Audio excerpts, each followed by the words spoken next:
Hello there guys, and welcome to another one of my reviews. Today we are driving the brand new Honda Jazz, the 4th generation Jazz, otherwise known in some parts of the world as the Honda Fit.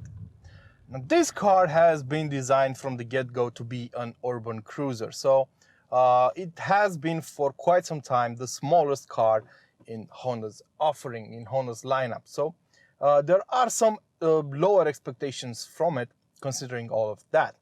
Now, the Honda Jazz has been released this year, and for the first time ever, it is offered as a hybrid. As a matter of fact, on a lot of markets out there, the Jazz is only offered as a hybrid. Some markets also get a higher riding model, a Crossstar version, which is a bit higher, but in some markets, it's only offered as a standard hybrid model. Some places get the Jazz with a 1.5 liter manual gearbox setup, and that's going to be a lot cheaper. But overall, most places will get the hybrid version. So what does the new Jazz bring to the market? Well, first of all, it comes with a new design.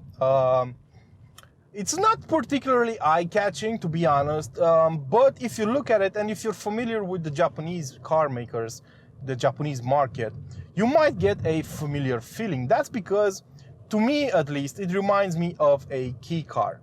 Kei cars are Japanese specialty cars developed for the specifics of that country.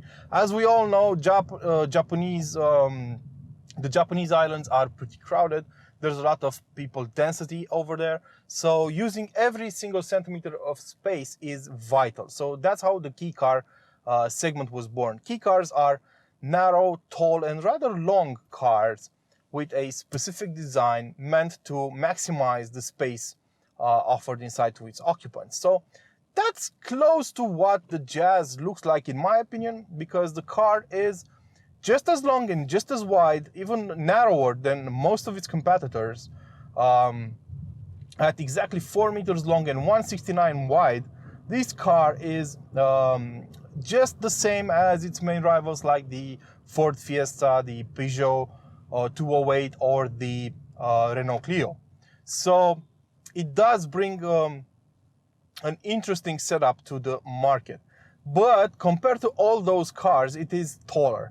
And somehow Honda managed to create a lot more space inside than it is the case in all the other cars. So one thing the Jazz is famous for is the magic seat control offered in the back. And the new Jazz offers that as well. What that means is you can fold the seats in more than one way. So you can fold the backrest forwards as you would in any other car, but when you do that, the seat also slides forward and you get a almost flush loading bay in the back. You can also raise the seats and ply them across the seat backs and get more space inside as well. It's a really interesting design which maximizes the practicality of the car. So on this 2020 model, if you get the hybrid version, you'll also have the batteries in the boot, under the boot floor. That means some of the space has been lost. So when the seats are up, you get 300 liters of space, which is marginally lower than what the competition is offering. However, once you fold the seats, you get 1200 liters of space, which is more than any other car can offer. Also, the loading bay, loading stuff into this car will be rather easy because the bumper is low. There's a very small loading lip in the back, so taking stuff out will be easy to do as well.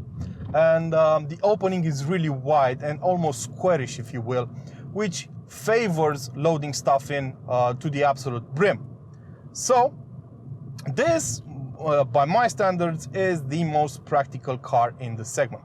Furthermore, I love the interior design of this car. So up front, you have a really well thought out dash. You have a double glove box, which allows you to store even more stuff. You have cup holders on the dash, right in front of the vents, which will help keep your beverage warm or cold depending on the season. You have a very simple HVAC setup over here. You have an 8 or 9 inch display for the infotainment, which works really great. It's a new Honda Connect system. Looks really good, really easy to use. Feels and sounds like a smartphone, if you will. You can connect your Apple CarPlay device to it wirelessly, which is something new for Honda. You can connect Android Auto using a wire, unfortunately, but both of them work really great. The instrument cluster is also digital, has all the information you could possibly need. It's clean. You can adjust it however you like. The one issue I have with it is the fact that the design is pretty conservatory. I mean, I don't know how well it's going to withstand the test of time. But for now, it looks good. It looks on par with the times, has a clean design, and I actually like it. The steering wheel is also brilliant. It's basically the same you will find in the Honda E. Has only 2 spokes and feels absolutely great. I love its design. The materials used inside are not brilliant. We have textile seats with some leather inserts, but the door panels are made of some hard plastic, which will get scratched a lot. Fortunately, the dash is covered in some almost soft to the touch plastics. They are kind of hard on a second thought. But the good news is you have a great visibility up front. So you'll notice that the new Jazz has a wide spoke A-pillar. Honda says that in case of impact, the thicker A-pillar will take the impact. But thanks to the second A-pillar, that's how I like to call it, you have great visibility inside. Now, Honda could have adopted a curved windscreen with a lot of curvature towards the outside area, but that would have been extremely expensive, both to manufacture and implement on production cars, and also to change in case you have to change your windscreen. So they decided to go with this solution, and I actually like it. You get incredibly good views out the front and to the sides, and that's mostly because the taller construction allows for taller windows, and that comes in handy. You also have great visibility out the back, also because the tailgate has a huge window and allows you to see rather well out the back. You also have a camera system for parking in tight spaces, which is also handy, but the visibility is so good, I would dare say you don't need the cameras. But they are on offer as standard, as far as I know, on some cars, on some levels of equipment. Under the hood, if we're to talk about technical details, hides a hybrid system on this test car. Now, the hybrid system on the new Jazz is the same as the one used on the CR-V. What that means is you have an internal combustion engine under the hood combined with 2 electric motors. One of them is a generator, one of them is a power unit. So basically 90% of the time you won't be using the thermic engine to power this car. You will be using the electric motors. So the wheels will be powered by an electric motor. The internal combustion engine acts like a generator. Basically, its job is to keep the battery fed with electricity. It can also divert some power to the electric motor, and if the car decides so, it can hook up to the front wheels and power the wheels as well. The car has a single gearbox, and once a clutch is activated, the front wheels can be operated by the internal combustion engine at higher speeds normally, but around town you will only be powered by the electric motor. What does that mean for fuel consumption? Well, around town I saw an average of around 4.5 liters of fuel burned. That was in both terribly crowded traffic and in a rather free city at night. So I tried to get like a rough estimate of how much this car would, how much fuel this car would burn on average, you know, on a normal usage case.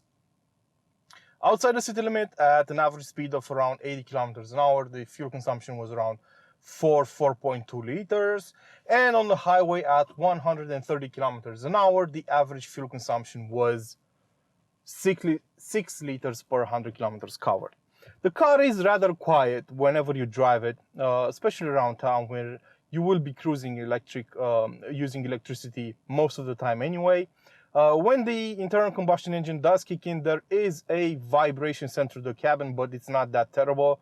You can hear it roar whenever you're accelerating harder because the car has to get more electricity out of the internal combustion engine, so it will be revved up a bit more, so you can hear it. That said, I think the Honda Jazz is going to be a great seller. It's a hybrid. Some places will offer discounts for buying one. It's gonna be it's not gonna be thirsty, and it's gonna be a great daily car. It offers a lot of space, modularity, and great fuel consumption. I hope you guys enjoyed my review. Don't forget to like, share, and of course subscribe to keep this channel alive. Let's hit that 1,000 subscriber mark. Until next time, take care, and remember to always feed your passions. Ciao.